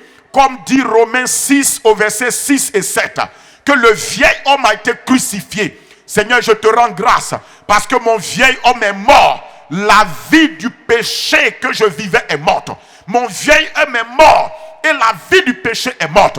Mon vieil homme est mort. La vie de pauvreté qui était liée au vieil est mort. Mon vieil homme est mort. La malédiction liée au vieil homme est mort. Et Seigneur, elle est morte. Oui, mon vieil homme est mort. Le péché lié au vieil homme est mort. Mon vieil homme est mort. Seigneur, les faiblesses, les maladies et malédictions liées au vieil homme, ces choses-là sont mortes. Mon vieil homme est mort. Seigneur, toute sa vie, tout ce qui était lié à lui est mort. Merci Père, parce que mon vieil homme est mort, afin que j'ai accès à la liberté. Afin que j'ai accès à la liberté. Merci parce que ta parole dit dans Romains 6, versets 6 à 7, que celui qui est mort est libre du péché. Parce que mon vieil homme est mort, je te rends grâce. Je te rends grâce et je te bénis de tout cœur. Au nom de Jésus-Christ. Bakatoria masenda. Lino sokoto bragade sata. Odume suteke malakata. Au nom de Jésus, tu as prié, j'ai prié. Dis Amen. Tu vas maintenant prier et dis parce que ton vieil homme est mort, que ni Satan, ni les démons, ni le péché ne peut plus venir te réclamer leur vie. Parce que l'homme nouveau est en place. L'homme nouveau est là. L'homme nouveau qui est venu pour la vie de Dieu. L'homme nouveau qui est venu pour que ce qui est de Dieu opère dans ta vie. C'est lui qui est là maintenant. Et par conséquent, tu prends position pour dire non. La Bible dit renoncer. Parce que ton vieil homme est mort. Renonce à la vie du péché de ce vieil homme. Renonce à la vie de malédiction de ce vieil homme. Renonce à la pauvreté de ce vieil homme. Renonce. Renonce veut dire non. Parce que ton vieil homme est mort, tu peux dire maintenant non. Élève ta voix et prie. Renonce à la puissance des ténèbres. Renonce aux attaques des ténèbres. Renonce aux influences des ténèbres. Déclare maintenant que tu lui as dit non. Tu lui as dit non parce que le territoire de ta vie ne leur appartient plus. Au nom de Jésus-Christ ce soir, parce que mon vieil homme est mort, je déclare ce soir et je dis non à la vie du péché lié au vieil homme maintenant. Au nom de Jésus, je dis non à la vie du péché. La vie du péché du vieil homme, je dis non à cela. Je dis non à la vie de pauvreté du vieil homme au nom de Jésus-Christ. Je dis non à la vie de maladie, de malédiction, d'infirmité, de douleur du vieil homme au nom de Jésus-Christ. Je dis non à la vie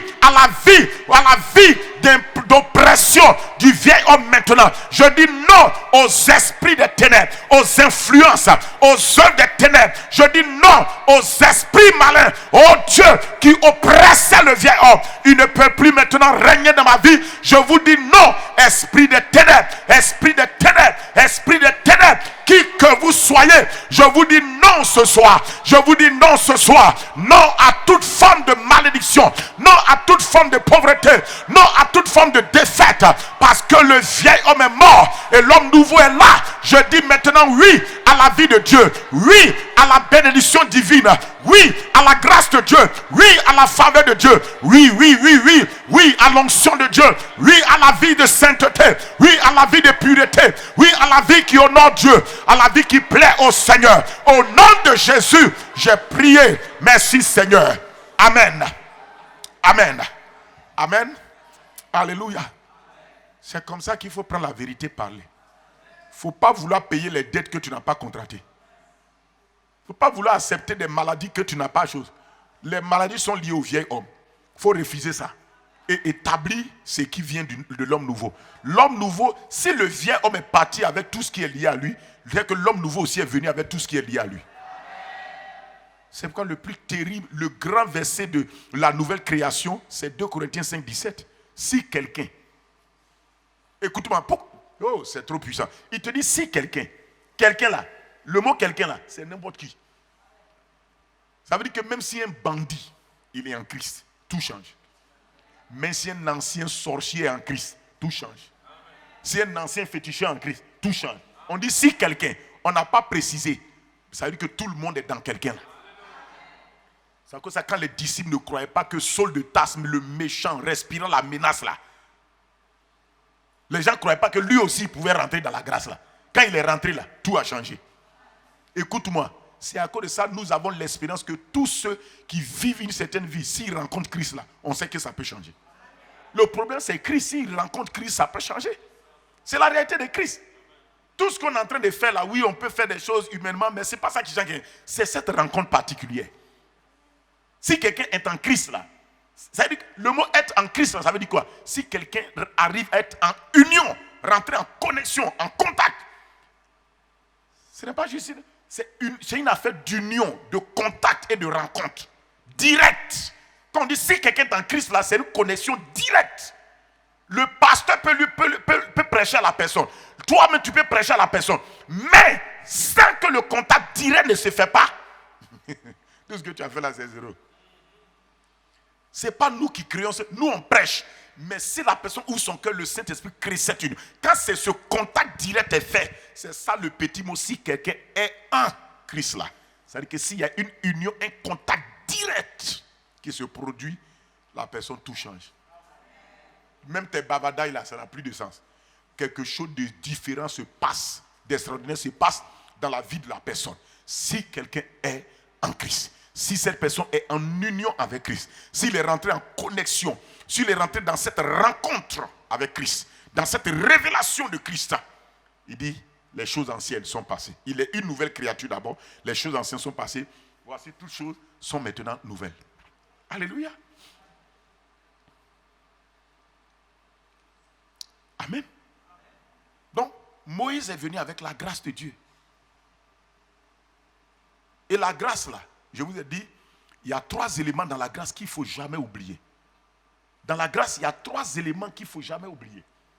Premier élément dans la grâce, c'est la faveur divine. La grâce, c'est la faveur divine. Une faveur, c'est quelque chose, c'est-à-dire qu'une faveur, c'est quoi? C'est un traitement spécial qu'on décide de te donner. Mais ce traitement spécial vient de la volonté souveraine de la personne.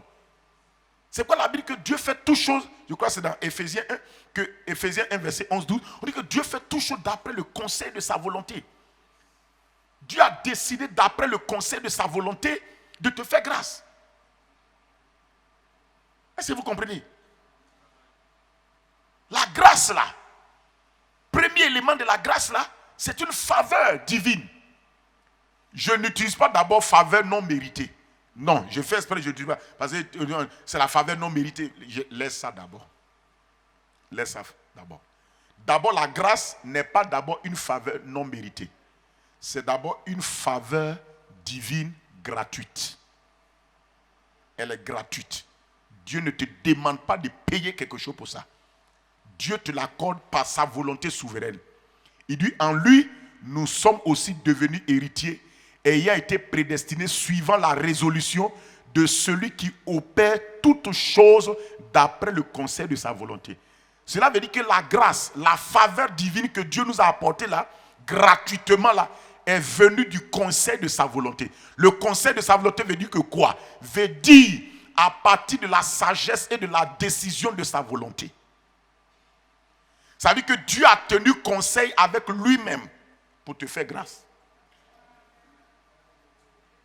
Il n'a pas dit aux anges, est-ce que vous pensez que les hommes l'ont allé faire grâce? Dieu a résolu en lui-même par sa volonté. Ça veut dire qu'après réflexion dans sa volonté, il a pris une décision de nous faire grâce.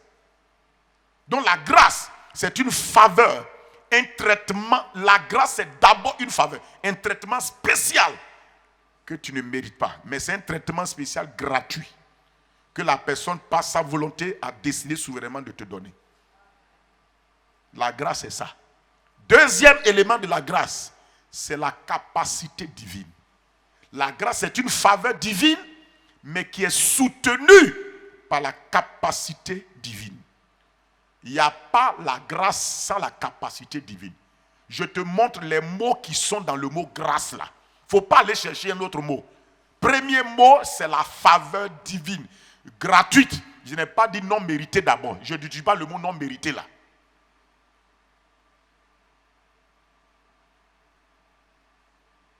Parce qu'il y a un aspect de la grâce qu'on peut attirer.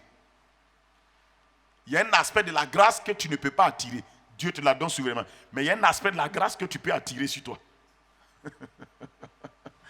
La Bible, c'est écrit dans la Bible. Non, la grâce, c'est la faveur non méritée. C'est cette affaire de non mérité là qui fait qu'on ne sait pas vivre souvent et marcher dans la grâce. Puisqu'on dit que c'est non mérité. Non, on dit, ah, c'est que si Dieu même veut, il va me faire grâce. Non. Premièrement, il y a la grâce, faveur non méritée. Mais deuxièmement, pour vivre dans la grâce, tu dois savoir l'attirer et la manifester dans ta vie. Bon. On va y arriver, il ne faut pas t'en faire. Il dit, la grâce c'est la faveur divine que Dieu décide de te donner. Une faveur gratuite. C'est un traitement spécial. Dieu te regarde, il veut te faire un traitement spécial. C'est ce qu'il a dit à Marie. Une faveur t'a été donnée. Une grâce t'a été donnée. Il dit, Marie, je te salue. Toi à qui une grâce a été donnée. Mais la version traduit, toi qui as été hautement favorisé. C'est-à-dire que toi à qui Dieu a fait une faveur. Dieu t'a fait la faveur de porter qui? Le sauveur dans ton ventre. C'est une faveur qu'il t'a donnée. Et cette faveur vient de sa décision. Cette faveur, c'est un traitement spécial. Que parmi toutes les autres filles vierges, on a décidé, toi, particulièrement, de te donner ce traitement spécial. De porter le sauveur. C'est pourquoi Marie a été troublée par la salutation. Parce que la manière dont la salutation est venue, ça l'a troublée. Tu comprends pourquoi ça l'a déstabilisée? Elle a été déstabilisée parce qu'elle est habituée à mériter sous la loi les choses. Et brusquement, on dit une faveur, un traitement. Marie comprenait le mot. C'est nous, on dit grâce, mais Marie savait que Dieu venait, l'ange venait de dire, un traitement spécial t'a été accordé depuis le ciel. Et il lui dit, à cause de ce traitement, le Seigneur est avec toi. Le Seigneur, à cause de ce traitement-là, le Seigneur est avec toi. Oh. Alléluia. Le Seigneur est avec toi. On dit Marie, troublée par cette salutation. Et l'ange lui dit, Marie, ne crains pas. Et regardez, il dit, Marie, ne crains pas, car tu as trouvé grâce aux yeux du Seigneur. Si tu oublies les deux mots, premièrement, une faveur t'a été accordée. Deuxièmement, tu as trouvé grâce. Voici les deux choses que si tu comprends, tu marches, tu sais vivre et marcher dans la grâce. C'est à cause que je n'utilise pas le mot non mérité là d'abord. C'est une faveur divine, gratuite. Mais en même temps, l'ange dit à Marie, une faveur t'a été accordée, mais il dit en même temps à Marie, tu as trouvé grâce. Donc on peut trouver grâce aux yeux de quelqu'un. Ah. Ou bien, on peut trouver grâce. Donc on continue. Écoute très bien. Suis bien la parole de Dieu. Pas prendre tes idées. Il dit une faveur t'a été accordée. Donc la grâce, c'est une faveur c'est une faveur divine. Tu ne la mérites pas, c'est vrai. Elle te donnée gratuitement. Je dis que tu n'as pas fait quelque chose pour dire que tu vas l'avoir. C'est Dieu qui décide de te la donner. Mais la grâce, c'est une faveur qui est soutenue par la capacité divine. Je veux que ces mots-là rentrent en vous. Vous ne pouvez pas vouloir vivre dans la grâce, et puis dans la grâce si vous méprisez la dimension faveur de la grâce. Il ne faut pas mépriser la dimension faveur. La faveur, c'est le traitement spécial, le secours que la grâce t'envoie. Mais en même temps, la grâce, derrière la grâce, la faveur là, il y a une capacité divine qui est derrière. Si tu veux vivre dans la grâce, tu dois voir que la grâce, c'est une capacité. Ce n'est pas juste une faveur qu'on t'accorde. La faveur, c'est quoi? C'est ce que Dieu dit il a fait pour toi et ce que Dieu dit il veut faire dans ta vie. Mais la grâce, c'est une capacité. Cela veut dire que quand la grâce travaille dans ta vie, il y a une capacité qui travaille. Quand la grâce travaille dans ta vie, il y a un traitement spécial qui se manifeste dans ta vie. Tu sens que tu es favorisé dans certaines choses. Troisièmement plutôt, la grâce. Le troisième mot de la grâce, c'est merveille. La grâce est venue pour apporter des merveilles et des témoignages clairs dans nos vies. Tous ceux que la grâce a visités, leur vie est passée d'une vie ignorée, d'une vie faible à une vie merveilleuse. La grâce produit des merveilles. La grâce, c'est donc la faveur divine soutenue par la capacité divine afin d'accomplir des merveilles dans la vie des hommes. Je répète, la grâce, c'est la faveur divine soutenue par la puissance de Dieu pour accomplir des merveilles dans la vie de tous ceux qui la reçoivent. La grâce, c'est la faveur divine soutenue par la puissance divine pour accomplir des merveilles dans la vie de tous ceux qui la reçoivent.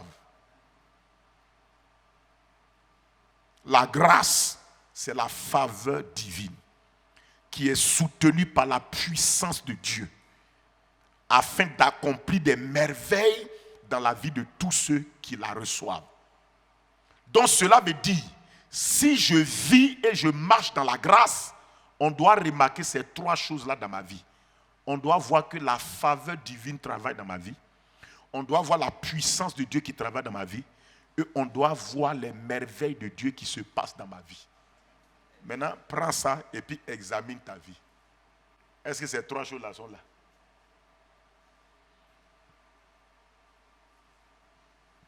Je dis ça parce que je fais ça parce que je veux que si vous ne prenez pas ça au sérieux, Vous n'allez pas comprendre le thème que le papa a donné là, papa Karambira a donné. Le thème là, ce n'est pas juste la faveur divine. Le mot clé là, c'est vivre et marcher dans la faveur divine. Quelle faveur divine? Cette faveur divine qui est le traitement spécial que Dieu nous a accordé tous en Jésus, mais qui est soutenu par la puissance de Dieu dans le but d'accomplir des merveilles dans notre vie.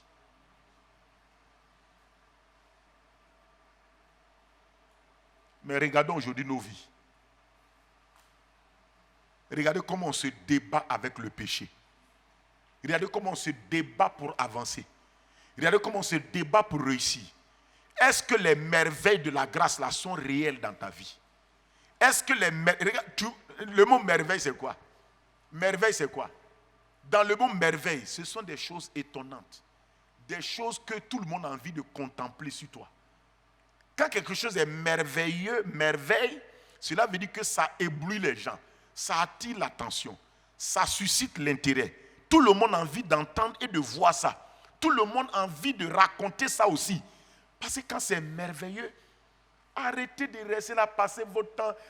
Merveilleux anniversaire. Il faut laisser ça. Quitte ça. Vis dans la grâce. Il y a des gens, ils attendent leur anniversaire pour être un peu joyeux. Ça, c'est quelle vie ça?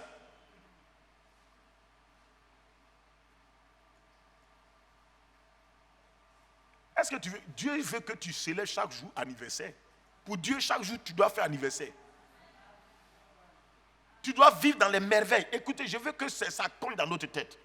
Je te pose la question, depuis que tu as accepté Jésus là, qu'est-ce qu'il y a de merveilleux entre ta vie passée et ta vie présente? Je te pose la question, depuis que tu as accepté Jésus là, qu'est-ce qu'il y a de merveilleux qui s'est passé entre ta vie passée et ta vie présente?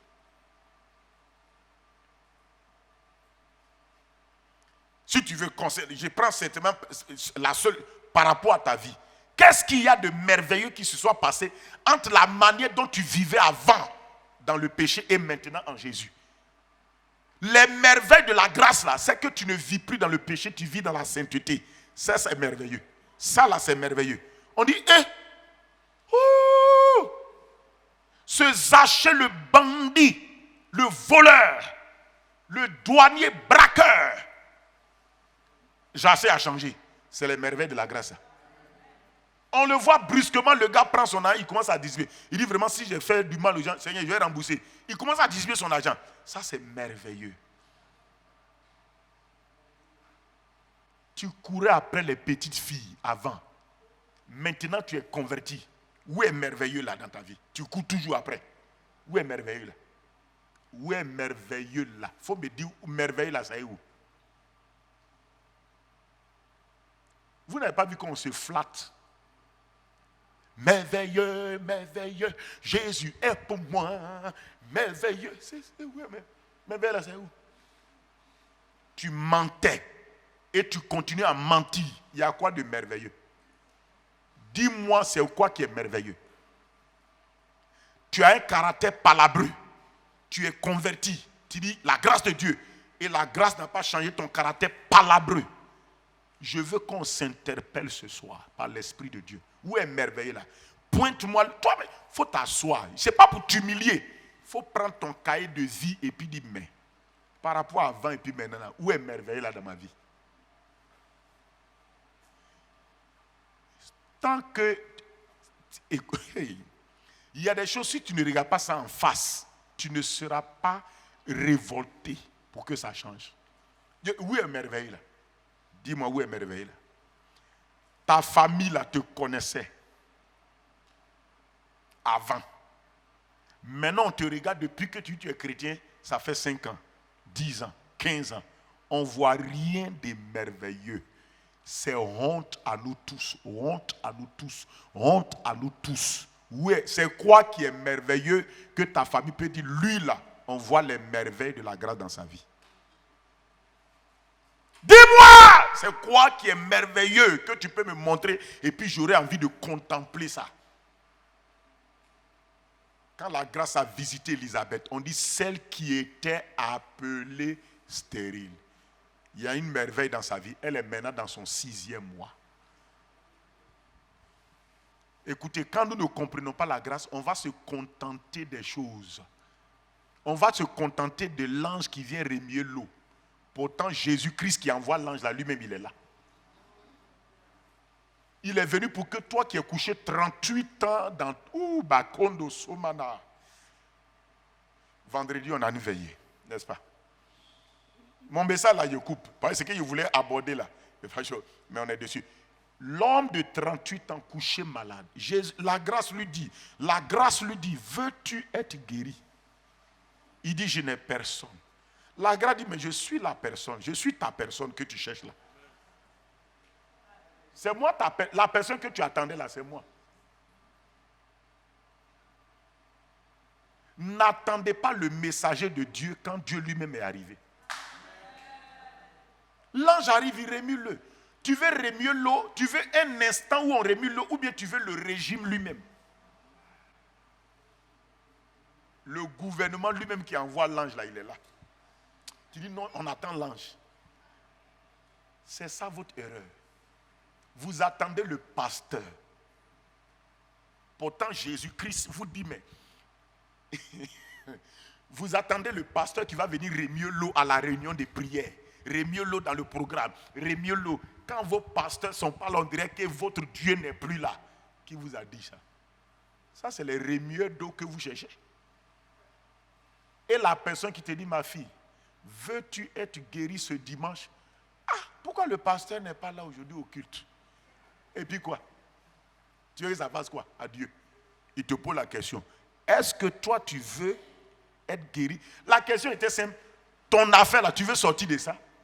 Ah, on attend l'ange. Il y a un ange là. Personne ne me jette dans l'eau. C'est à cause ça passait. Il y a des chrétiens, on a oublié d'imposer les mains, les pousser, ils tombent. Là, moi, il veut qu'on les jette dans l'eau.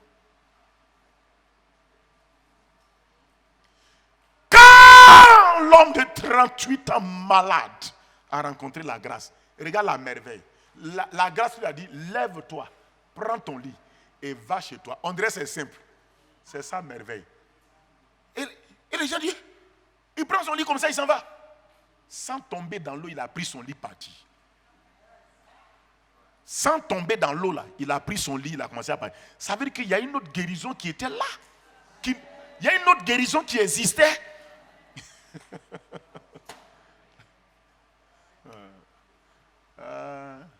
Yedio, ma fille, depuis que tu es convertie là, dis-moi où sont les merveilles là dans ta vie. Tu vivais dans le péché, tu as Christ. On ne voit pas la vie de sainteté là. Où est merveille? Montre-moi où est merveille. Les merveilles là, ça est dans divers domaines. Hein? Ou bien, où est merveille là?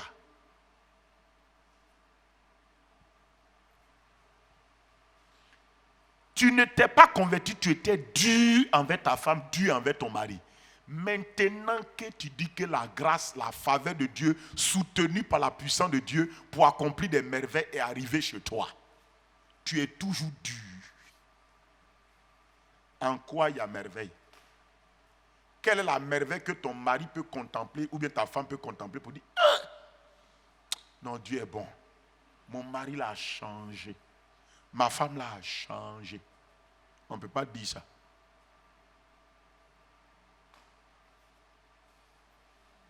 Ça veut dire que la grâce là n'est pas en train d'œuvrer dans notre vie. Je te mets au défi. Tout ce que la grâce a rencontré dans la Bible, on a contemplé des merveilles.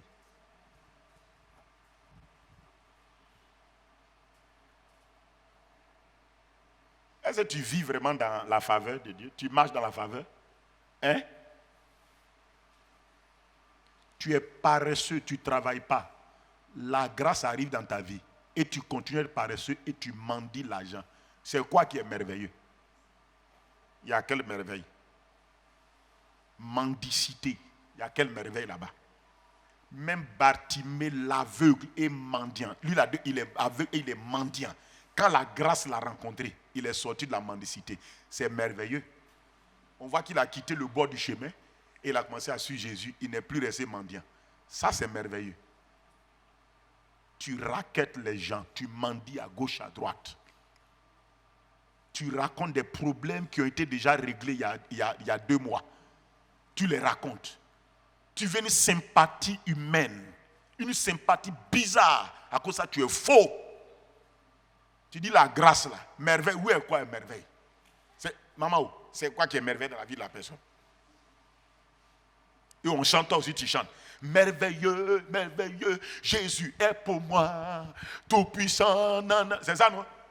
Prince de la paix. Il te dit c'est quoi je suis merveilleux chez toi là, c'est quoi qui est merveilleux? Pourquoi? Parce qu'on ne sait pas vivre et marcher dans la grâce. Pour que, écoutez-moi, si tu veux garder ce qui te unit, la grâce ne va pas te faire des merveilles dans ta vie. Regardez la grâce, regardez le visage de la grâce. La personne qui est venue d'abord nous montrer, ce n'est pas les apôtres, hein, c'est Jésus d'abord. Regarde le visage de la grâce. Tous ceux qui ont rencontré la grâce, leurs maladies sont parties. Leur vie de péché s'est arrêtée. Leur vie de malédiction s'est arrêtée. Ils ont vu un aveugle là, ils ont dit Jésus, c'est pourquoi le gars est né aveugle? C'est que les péchés de ses parents sont forts. Dieu quand même dans la grossesse allait le toucher. Jésus a dit c'est afin que la gloire de Dieu soit manifestée. La grâce est venue pour que la gloire de Dieu vienne dans ton ridicule, dans ta honte, dans ton humiliation. Je veux que ça tape dans notre cœur à nous tous. Il faut qu'on se révolte. Jésus ne nous a pas envoyé un christianisme qui envoie la honte. Aujourd'hui, le christianisme qu'on montre là, c'est un christianisme honteux. Un christianisme qui semble faire la honte. Un christianisme qui montre aux païens qu'il n'y a rien de merveilleux qui peut se passer dans vous aussi, votre vie, si vous venez à ce Jésus que nous on a accepté là. C'est pas ce qu'on montre. Je répète, le christianisme qu'on montre aux païens là, c'est un christianisme où on est en train de leur dire que rien d'extraordinaire va se passer dans votre vie si vous acceptez Jésus. Parce que même quand ils regardent là, souvent façon ils font là. C'est ça qu'on fait. Il n'y a rien de merveilleux dans leur vie. Eux aussi, dans nos vies, il n'y a rien de merveilleux dedans.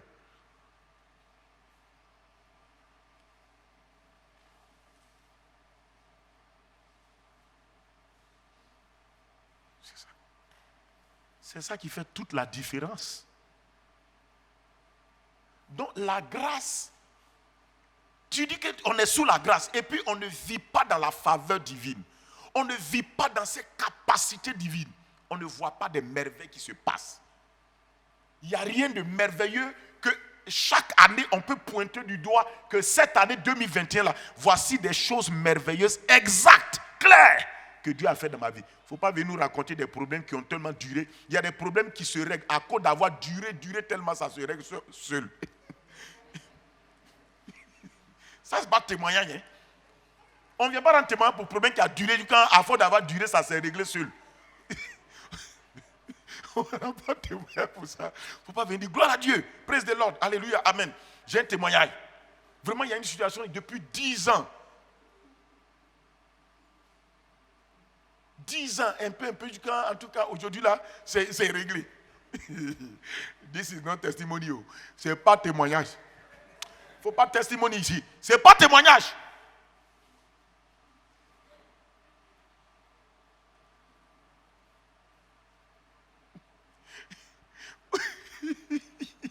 Ou ton mari m'est fatigué de faire parler avec toi, finalement il est devenu calme. Ça, c'est pas chose. Ça, c'est pas témoignage. Ça, il est épuisé de la bataille. Ce n'est pas un témoignage de la grâce. Ça, la lutte est trop. Lui, il dit bon, on va baisser les bras. Qui c'est bon? Que par là, tout ça, c'est bon. Ce n'est pas changement. Ce qu'on appelle changement, c'est lorsque, comme Saul de Tarse, Christ le rencontre. Le gars est bouleversé. Il veut résister, mais il ne peut plus résister. Il est brisé. C'est ça, on dit la grâce. Puis le gars lui-même, il a essayé quand il dit bon, c'est bon. C'est plus les cœurs, c'est pas les mains. Et le gars est train. Il dit c'est bon, on va laisser ce combat-là. Et tu dis gloire à Dieu. En tout cas, depuis 10 ans, mon mari, il a changé. Le gars, c'est pas merveille de la grâce. Le gars est fatigué de lutter avec toi. Il te dit bon, c'est bon. Aïe. Que Dieu nous aide. Dieu n'a qu'à nous aider. Il n'a qu'à nous aider. Il n'a qu'à nous aider, nous tous.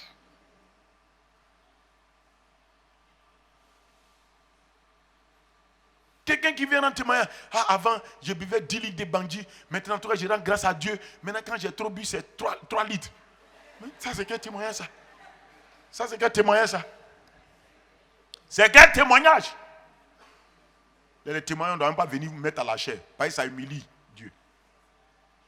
Il y a des gens, quand ils rentrent, tu sais que ça, là, c'est témoignage. Il y a des gens, tu ne sais pas s'il faut dire Amen, il faut dire gloire à Dieu. Tu ne sais pas, il faut chose.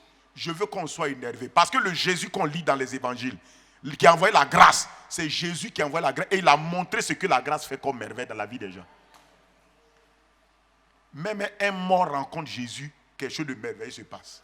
Un mort le rencontre, quelque chose de merveilleux se passe. Un mort. Il revient à la vie. Ça veut dire que quoi? Donc, on n'a pas compris quelque chose dans ce qu'on appelle la grâce là nous-mêmes. On n'a pas compris. Donc, je vous dis tout ça là. C'est qu'est-ce que Pasteur Pélagie désirait une chose, vous a prêché sur la grâce. C'est quoi? Est-ce qu'il faut que tu t'asseyes? Vendredi, on est là. Seigneur, Seigneur, je veux vraiment. On va toucher les clés là. Je n'ai pas abordé ça trop, parce qu'il y a attaque, ça va pour 22 heures ici. Mais, il faut on va se calmer. Je veux que tu réfléchisses à ces trois choses-là. Est-ce que tu vois que ta vie est une vie vraiment qui marche dans la faveur vraiment de Dieu? Quand la faveur de Dieu travaille, tu vois que les choses pour lesquelles tu luttais, tu ne luttes pas. C'est vrai, il peut y avoir un combat spirituel, mais tu vois qu'il y a comme une faveur, les choses se passent dans ta vie. Quand la grâce est là, la faveur divine est là, derrière toute faveur divine, il y a une capacité divine. Par ça, la puissance de Dieu, la faveur là, ne peut pas se réaliser. Parce que si Dieu te fait une faveur, il faut un pouvoir pour amener ça à s'accomplir. Ou bien, regarde, quelqu'un c'est là, il dit que lui veut te faire faveur, il va t'offrir une voiture neuve. Il te dit, il va t'offrir une voiture neuve. Mais s'il a dit ça et puis il n'a pas le pouvoir financier de réaliser cette faveur-là, il t'a mis dans rêve. Mais pendant qu'il a dit, je te paye la voiture, ça fait 50 millions. Cette faveur qu'il veut te faire là est soutenue par quoi? Un pouvoir financier. Il a l'argent qu'il faut pour faire ça. La grâce. C'est pourquoi l'ange a dit à Marie. Marie a dit à l'ange, je ne connais point d'homme. Ce que tu dis là, c'est un homme qui couche avec une femme et puis qui l'enseigne. Mais moi, je ne connais pas d'homme. Comment cette faveur-là va se réaliser? L'ange lui a dit, le Saint-Esprit viendra et la puissance de Dieu. La puissance de Dieu. Cette faveur est soutenue par une puissance. La puissance. La puissance du Saint-Esprit. Il dit, cette puissance-là, elle va venir sur toi. Et à cause de ça, quand elle va venir, les merveilles qui sont de la grâce là vont se produire. Il dit, tu concevras du Saint-Esprit. Et le Saint-Enfant là sera appelé Fils de Dieu. C'est une merveille ça. Et Dieu nous aide. Donc, réfléchissez à ça. Que la grâce de Dieu nous aide. Oui. On réfléchit à ça où? Il faut réfléchir à ça. Réfléchissons à ça. Essayons de dire, Seigneur, j'en ai marre d'une vie où il n'y a pas de merveilles là-dedans. Écoute, le 31 décembre, là, il faut que tu sois capable de dire, Seigneur, de mettre le doigt sur des merveilles précises qui se sont passées quelque part dans ta vie. En principe, on doit se bousculer pour témoignage. Dans une église normalement normale, on doit se bousculer pour témoignage. Prions, dit Seigneur, aide-moi à vivre vraiment et à marcher dans ce qu'on appelle la faveur de Dieu, qui est soutenue par la puissance de Dieu et qui fait des merveilles là. Fais-moi marcher dedans. Je veux vivre et marcher dedans vraiment. Aide-moi à comprendre ça et à vivre, marcher dedans. Prions. Mando soma kataria namaza. Fais cette prière avant qu'on ne parte, s'il te plaît. Brodozo nakabarakatosa. Shalamando sokoto mandila kabo sande. Brikato sondo bakatori bakada. Edolomo sondo bradeskoto komandi atola baga. Bari sonda bato koromase. Shalamando sodo bri ate kalamando. Shedebro sokoto mandi atakaboro koto. Mendus kalamanda ibrodosko bahanda yekotobo sonda ibrodosko lamate jalamando soto kobri katalabaze rade labakanda broto sondo biata kaladosi shalemanda kado sobotoriana kadesku tamara yetoko dobro sande dibakato zide brekotoma adila manako sate lamando sebrete kolobodo imande sola kataria nos kabre katolabake.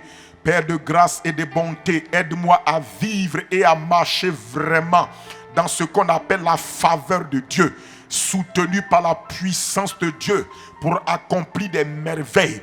La faveur divine qui manifeste la puissance de Dieu, qui libère la puissance de Dieu, qui appelle la puissance de Dieu à se manifester, qui est soutenu par la puissance de Dieu afin de produire des merveilles et des témoignages dans nos vies. Père, je veux vivre réellement la connaissance de la faveur de Dieu, la révélation de la faveur de Dieu qui amène au Dieu le déclenchement de la puissance de Dieu, qui est soutenu par la puissance divine, Père, et qui produit des merveilles. Papa, tu nous as apporté la faveur de Dieu, tu nous as donné la faveur divine, afin que nous connaissions la puissance de Dieu derrière cette faveur et que nous expérimentions les merveilles qui sont, oh Dieu, dans la faveur de Dieu pour nous. Oh Seigneur Père, nous prions afin que tu nous aides, Seigneur. Donne-nous la révélation qui va produire ce bouleversement réel et clair dans nos vies. Au nom de Jésus-Christ, manda sune de kotobahada ye kotobro sondo bi atalamande balokoto mondia sonde idolo monokotumba kaladeriaso redu lukutuma zakata bronde itu sende botu na kalabade mandi lakato sondolo baka e dobra sinde kotoria nakabo shalabaderi masonda solimanakaba. Papa, donne-moi d'avoir la compréhension claire, la profonde révélation de ce que c'est que la faveur divine, soutenue toujours par la puissance de Dieu, produisant des merveilles dans nos vies. Donne-moi, Seigneur, de voir que la faveur de Dieu n'est pas simple. Elle est soutenue par la capacité de Dieu. Elle est soutenue par la puissance de Dieu. Et elle est venue pour produire des merveilles dans nos vies. Mantonu basalana kaba. Odoria sendo ibrodos kolomaka. Au nom de Jésus, Père de grâce, merci Papa. Au nom précieux de Jésus, tu as prié, j'ai prié. Dis Amen. Amen. Amen. Je vous en prie.